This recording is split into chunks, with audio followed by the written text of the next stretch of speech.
Bom, eu fui um dos maiores ateus que já pisou nessa terra.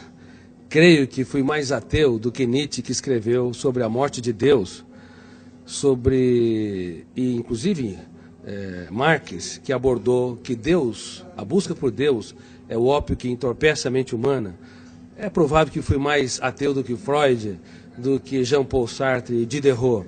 Como eu pesquiso uma das áreas que é considerada a última fronteira da ciência, o mundo onde nascem os pensamentos, para mim Deus era fruto do espetáculo das ideias, de um cérebro que não aceitava o seu fim, o seu caos, na solidão de um túmulo.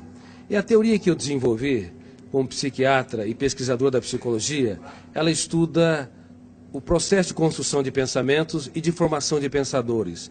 Eu usei essa teoria para analisar como mentes brilhantes romperam o cárcere da inteligência e produziram novas ideias, como Freud, Einstein, Hegel, Kant, Agostinho, e assim por diante. E fui até esse homem mais famoso da história, chamado Jesus Cristo.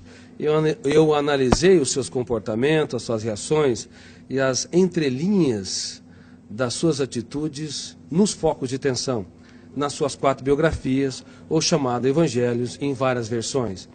Eu esperava encontrar uma pessoa construída por um grupo de galileus que queriam produzir um herói para romper o jugo de Tibério César, que era o imperador romano.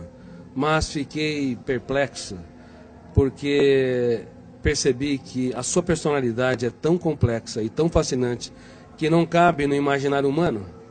Para você ter uma ideia, no exato momento em que ele foi negado por Pedro, ele olhou para o mais forte dos discípulos, e embora sendo golpeado pelas palavras que bradavam, eu não o conheço, eu nunca andei com esse Galileu, ele não faz parte da história, ele cativou-o com a sua retina e gritou sem dizer palavras. Na Fortaleza Antônia, ele quis dizer: eu te compreendo, eu te compreendo. Com seu olhar, ele economizou palavras, mas fez um discurso mais brilhante que o mais poético de todos os discursos. E quantas vezes você, pai, mãe, você, professor ou executivo, está diante de uma pessoa que falha, erra, e ao invés de simplesmente olhar e lhe dizer sem palavras: eu te compreendo, e nós julgamos, excluímos.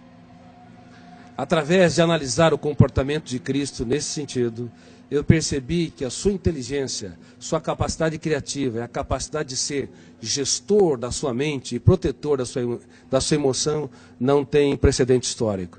Assim, eu deixei de ser um ateu, um dos grandes ateus da história, e percebi que a procura por Deus não é um ato de pequenez intelectual, mas um ato inteligentíssimo. O senhor pesquisou sobre Jesus Cristo, homem. O que o senhor esperava encontrar? Quando eu pesquisei a humanidade de Jesus, esperava encontrar alguém que não brilhasse no caos, diante das perdas, das traições, das frustrações e decepções. Porque nós temos na psique humana, no nosso córtex cerebral, registrado zonas de conflitos, que eu chamo de janela killer.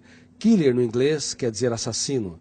Quando nós entramos numa janela killer, o volume de ansiedade é tão grande que bloqueia milhares de outras janelas e o eu não consegue encontrar informações para dar respostas inteligentes em situações estressantes. É por isso que nos primeiros 30 segundos de tensão, de ansiedade, os pais cometem os maiores erros na relação com os filhos, bem como os professores, os amigos e as pessoas que se amam, marido e esposa. Eu esperava encontrar alguém que não brilhasse no drama, no deserto, nas tempestades. Mas é impressionante, quando o mundo desabava sobre o homem Jesus, ele, ao invés de ser preso pelas janelas killers, ele abria as janelas da sua mente, olhava para a tempestade e via nela a chuva, uma oportunidade solene para cultivar. Enquanto que nós, muitas vezes, diante das perdas, decepções, diante das lágrimas, das injustiças e fracassos, recuamos. Ele não. Ele cultivava as flores e usava suas mãos nesse processo. Muitos querem a beleza das flores, mas não têm coragem de sujar as suas mãos para cultivá-la e irrigá-la. Exatamente. Ao analisar o comportamento de Jesus nas mais diversas situações em que ele se encontrou, eu fiquei cônscio que esse homem não cabe no imaginário humano.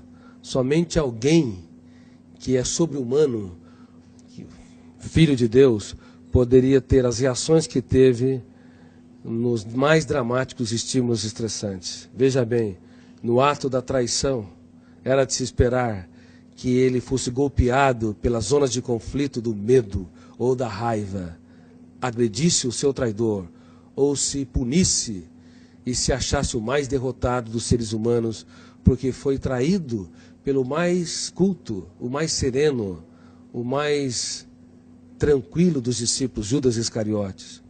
Mas, ao invés de se punir ou punir o outro, ele olhou para o seu traidor e teve a coragem de dizer: amigo, para que vieste? Nunca na história um traidor tratou com tanta...